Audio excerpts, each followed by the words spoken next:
Baik mahasiswa sekalian ya, setelah kita menjelaskan dengan rinci bagaimana yang pertama secara struktur dari storage tank, di mana hari ini kita menggunakan storage tank untuk CPO atau crude palm oil. Untuk gambar yang tadi saya tunjukkan, ya barangkali saya akan share screen sekali lagi. Ini kapasitas 2000 ton. Besar nggak nih? Besar ya. Tingginya sampai 11 meter. Diameternya silakan lihat sendiri. Tadi saya sudah kirimkan diameternya. Dan diisi CPO. Tadi kita sudah jelaskan distribusi daripada beban hidrolik itu kira-kira seperti ini. Hidrolik statik yang dikenai pada dinding. Nah, itu yang tadi kita udah jelaskan. Sehingga ketebalan dinding dari storage tank ini boleh berbeda-beda. Tapi bukan berarti nggak boleh sama. Ya, kalau kita mau buat sama, setelah kita hitung pada paling tinggi, paling besar bebannya akibat beban hidrolik saja ya. Misalnya kita peroleh 10 mm, lalu kita buat sampai ke atas itu 10 mm, ya boleh aja. Tetapi apa yang tetapi di sini ya? Mubazir, bukan? Kenapa kita harus membuat ketebalan seragam dari plat dasar sampai ke atap, sampai ke batas akhir dari tangki? Kenapa? Padahal kita tahu bahwa beban secara beban statik yang paling besar itu ada di paling bawah. Tuh. Jadi kalau kita buat tebalnya sama semua dari atas sampai ke, dari bawah sampai ke atas, ini akan mudah di dalam pengelasan, mungkin mudah. Tapi angkatnya susah karena makin berat. Kecuali yang model sekarang ini ya di pabrik kelapa sawit, semuanya dikerjakan di bawah, dilas semuanya dulu, satu ring satu ya, dilas semuanya. Setelah itu dipasang jack, dipasang dongkrak, jadi ada 10 dongkrak keliling, ya, dongkrak. Nah, dongkrak ini akan mengangkat sekaligus tangki ini ke atas. Kemana diangkatnya? Ya, kemana coba? Kalau tebalnya sama bisa diangkat ke atas, diangkat lagi ke atas, ya kan? Kalau tebalnya berbeda, itu gimana? Yang dibuat di bawah memang untuk di bawah. Jadi kalau begitu yang pertama kali dibuat yang mana? Kan gitu kan? Atau seluruhnya dibuat dulu di bawah, habis itu baru dibuat satu persatu, lapis per lapis, kemudian ditarik dengan derek platnya, lalu dilas. Apa kekurangan di sini? Kekurangannya adalah pertama safety. Bagaimana kalau jatuh? Ya, putus, segala macam. Kalau bekerja di tempat tinggi, APD-nya harus betul-betul dipakai dan APD-nya tepat gitu ya. Contoh APD yang paling penting kalau bekerja di tempat tinggi adalah harness. Harness itu tali apa ya? Tali di badan gitu. Sehingga dia dikaitkan ke satu benda seperti pendaki gunung. Nah, sehingga kalau jatuh dia akan tertahan. Yang kedua adalah helm, itu paling penting. Sepatu. Nah, itu semua saya kira ilmu yang harus dikuasai juga ya oleh kita. Oke, nah selain beban hidrostatik, ini untuk kesimpulan, juga ada beban angin. Jadi kalau beban angin tentu karena ini ada atap, maka akan ada beban angin pada setiap permukaan. Pada setiap permukaan.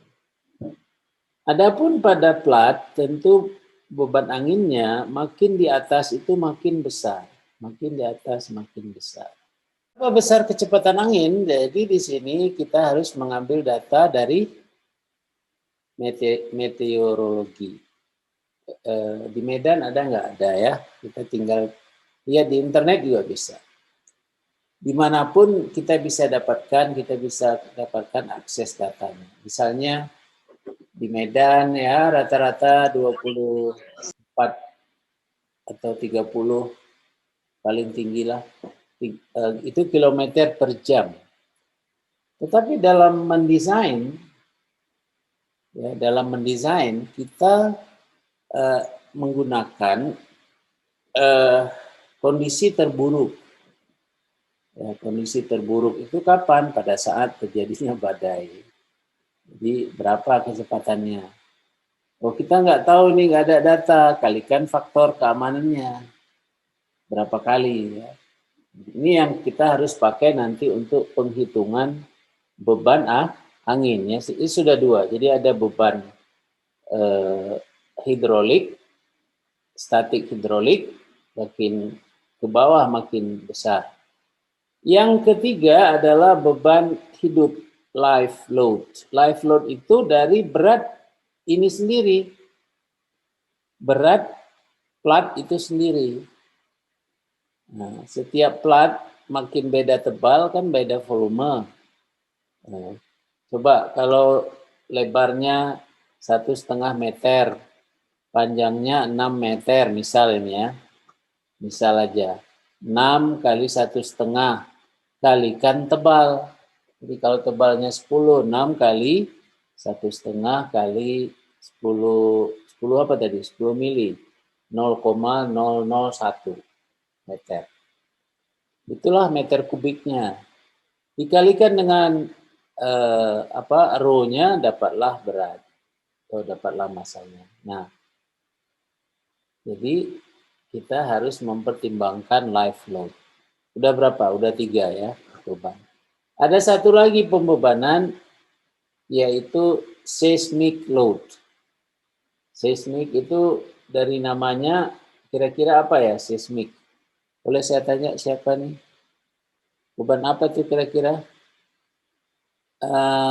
Revaldo? Seismic load? Revaldo ada di sini? Filippo? Ini videonya nggak hidup, jadi saya tidak tahu kalau siapa yang masih berada di sini ya. Roni tua? Iya Pak. Kira-kira beban apa itu? Beban seismik? Beban gempa Pak. Ya, beban gempa. Ya sama ya, jadi kita bagaimana mengetahui beban gempa, ya, seismic load, ya, ini kita perlu data juga, ya, dari jabatan yang tadi saya sebutkan. Rumusnya bagaimana? Tadi saya sudah minta kalian untuk mendownload API berapa tadi? 650, ya. Ada edisi yang gratis, edisi 10. Tapi kalau ada yang terbaru 13 ya berbayar. Nah, jadi kesimpulannya ada berapa beban yang kita harus perhitungkan kalau kita ingin menghitung, katakan tadi kita berfokus pada plat, ya, pada plat selnya, pada plat bejananya. Jadi kalau dia bentuk bulat, berapa tebalnya. Jadi kita harus perhitungkan di situ. Nah, menurut standar API, kita juga harus memperhitungkan corrosion allowance. Itu pada kuliah yang lalu saya sudah jelaskan tentang corrosion allowance, CA. Jadi wind load, WL, live load, LL, seismic load, SL, hydrostatic load, HL. Ya kan? Nah, corrosion allowance itu, coba lihat kembali rumus yang saya kirim minggu lalu, itu dipakai sebagai sebuah tambahan pada rumus dalam menghitung thickness atau ketebalan pipa. Pipa bejana ini. Kenapa itu diperhitungkan? Karena progres corrosion itu pasti ada. Ya. Jadi di sini pelajari kembali apa itu korosi. Ya. Bagaimana korosi itu berkembang atau tumbuh. Ya, ini ada kaitannya dengan kecepatan fluida juga gitu ya.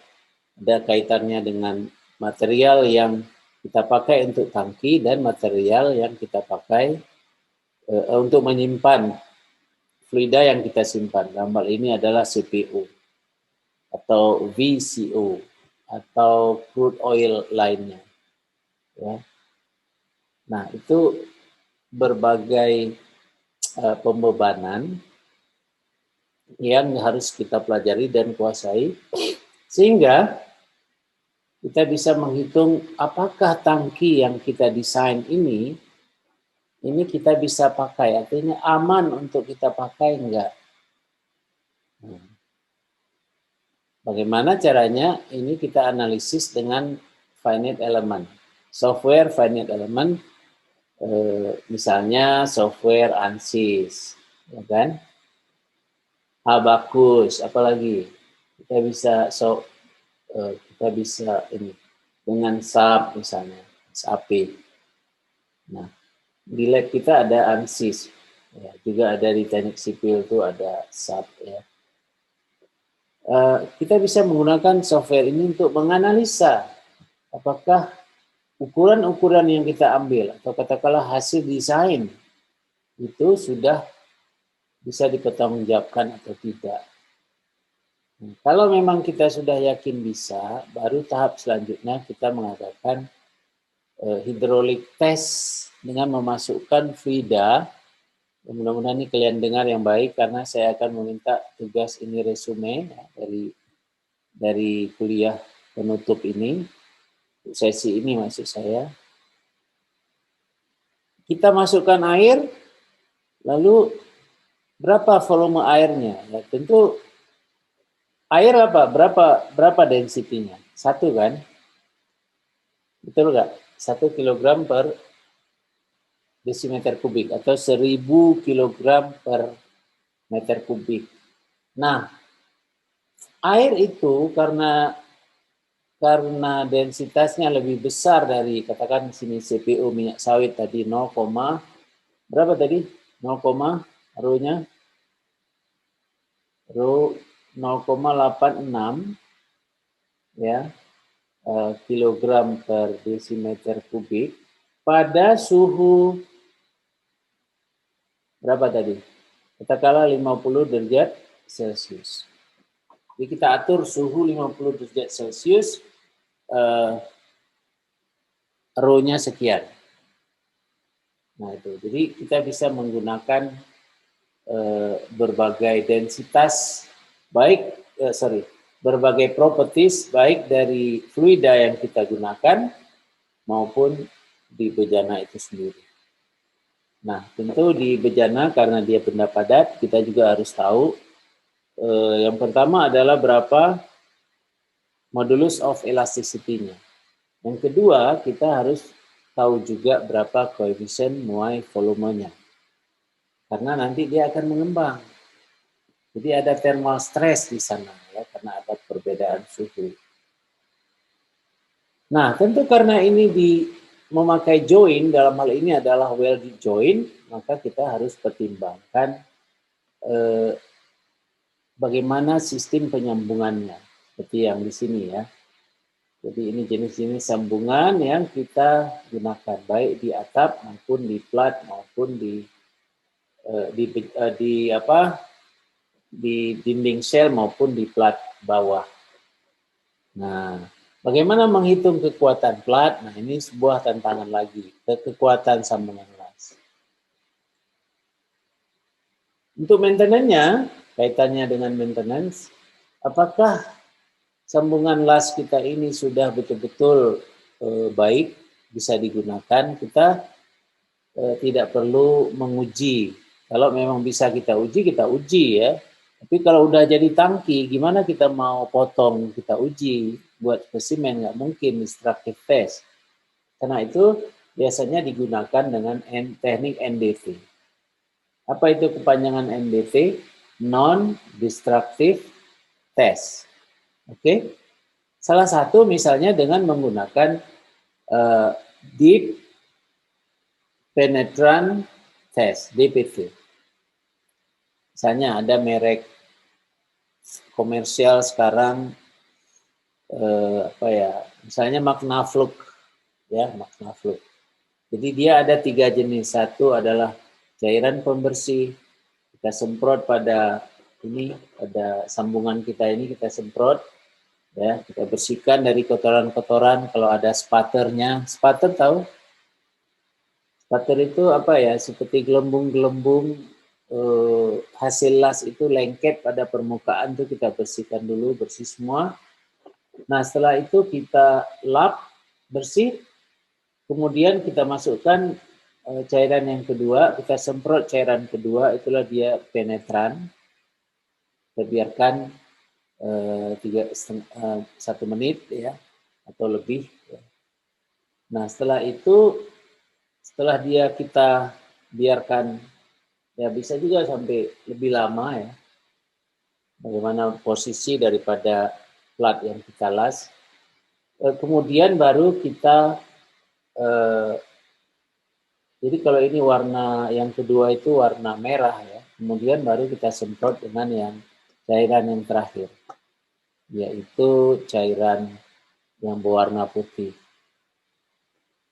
Apa yang terjadi setelah cairan berwarna putih ya, itu kita semprotkan. Maka yang terlihat adalah kalau ada cacat, katakanlah ada sebuah lubang di sini, nah, ya, atau ada di sini lubangnya, maka lubang itu akan secara visual akan terlihat oleh mata. Itu artinya ada cacat permukaan. Tetapi NDT ini tentu yang tipe deep penetrant ini tentu tidak bisa mengetahui bagaimana sampai ke dalam. Kalau itu harus dengan ultrasonik. Nah, kita banyak katakanlah PKS ya tidak menggunakan sampai ke sana, lalu mereka menggunakan hydraulic test. Itu yang saya katakan tadi. Dimasukkan air yang jumlahnya barangkali harus lebih besar dari batas yang bisa dia terima. Nah, kalau tahan dan tidak ada kebocoran ya, tidak ada rembesan, maka itu akan artinya aman untuk digunakan. Ya, tetapi bukan hanya itu, kita harus cek kembali bagaimana memaintain suhu yang berapa derajat tadi, ya suhu di tangki ini misal berapa tadi, 50 sampai 55 derajat. Itu dengan memasukkan pipa-pipa ini, kan? Pipa itu kita masukkan. Nah ini, jadi uap ini kita masukkan ke dalam atau kita letakkan di atas permukaan bottom plate. Ini permukaan bottom plate. Cairan kita masukkan, lalu itulah yang panas daripada fluida yang ada di dalamnya. Tergantung kita ingin memaintainnya berapa derajat. Nah, bagaimana mengukur suhu ini? Bagaimana mengukur volume tangki? Nah, dalam hal ini menggunakan sounding meter itu kalau di PKS. Jadi alat ukur diturunkan ke bawah ya, kemudian diukur berapa tingginya. Nah, kalau tinggi sekian, ini tinggal lihat tabel aja, oh volumenya sekian, gitu ya. Selain itu ada kewajiban juga, ini harus ditera setiap periode tertentu.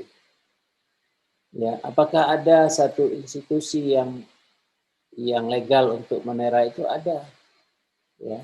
Jadi setiap daerah itu ada.